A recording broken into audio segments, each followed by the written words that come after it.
ಕರುಣೆಯ ಕೊರಳ ಘಂಟೆಯಲ್ಲಿ ಮಂತ್ರಾಕ್ಷತೆ ಮಂಚಾಲಯ ಮಣ್ಣ ಕಣಗಳಲ್ಲಿ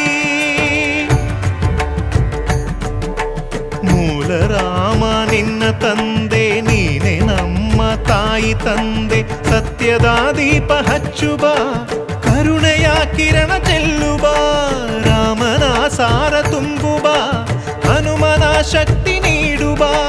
ಬೃಂದಾವನದಿ ನೆಲೆಸಿದ ಪೂಜನೆ ನಿನಗೆ ಶರಣು ಶರಣು ಶರಣು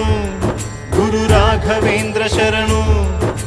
ಶರಣು ಶರಣು ಶರಣು ಗುರು ಸಾರ್ವಭೌಮ ಶರಣು.